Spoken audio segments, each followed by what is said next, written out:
নিষিদ্ধ ঘোষিত ছাত্রলীগের বাগেরহাট সদরের সভাপতি সাদ্দাম প্যারোলে মুক্তি না পাওয়ায় শেষবারের মতো স্ত্রী ও ৯ মাসের সন্তানের মরদেহ দেখাতে নেওয়া হয়েছিল যশোর কারাগারে। কারাফটকে মিনিট ৫ স্ত্রী সন্তানের মুখ দেখার সুযোগ পান সাদ্দাম। স্বজনরা জানান, প্যারোলের আবেদন করা হলেও জেলার তা নাকচ করে দেয়। তবে জেল সুপার প্যারোল না দেওয়ার অভিযোগের বিষয়টি এড়িয়ে গেছেন।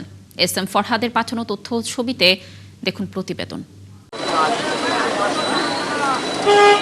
স্ত্রীর কাছে লেখা জেলখানা থেকে শেষ চিঠিতে সাদ্দাম হোসেন জুয়েল স্ত্রীকে মা ও সন্তানের দিকে খেয়াল রাখতে বলেছিলেন। আক্ষেপ জানিয়েছিলেন ৯ মাসের ছেলেটাকে কোলে না নিতে পারার। এর কিছুদিন পরেই মারা যায় স্ত্রী ও সন্তান।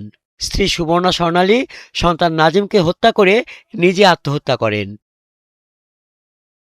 তাদের স্বজনরা আরও বলছিলেন, মৃত্যুর পর স্ত্রী ও সন্তানের দাফনে অংশ নেওয়ার সুযোগ পাননি জুয়েল। বাধ্য হয়ে শনিবার সন্ধ্যায় দুজনের মরদেহ জেল ফটকে আনার ব্যবস্থা করা হয়। সন্ধ্যা 7:30টার দিকে পরিবারের 6 জন নিকটাত্মীয় সহ মরদেহবাহী অ্যাম্বুলেন্সটি কারাগারে প্রবেশের অনুমতি দেওয়া হয়। মাত্র 5 মিনিট পর তাদের আবারও বাইরে বের করে আনা হয়। কত কষ্ট নিয়ে মরছে, রাজনীতির কি এই বড় নাম হলো? এত কষ্ট করছে, সে তো কোনো খুনি না, তার ছোটখাটো মামলা। একটা জামিন হলে আরো একটা মামলা আসতো আর কি নতুন করে।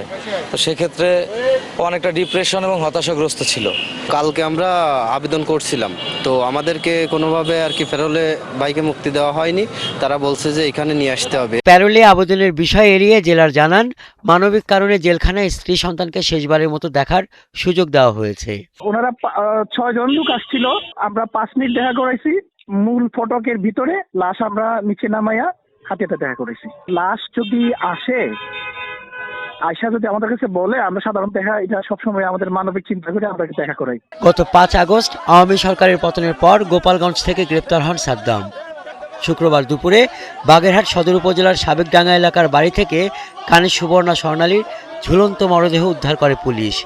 তার পাশেই নিথর পড়েছিল স্বর্ণালীর 9 মাসের শিশু নাজিম।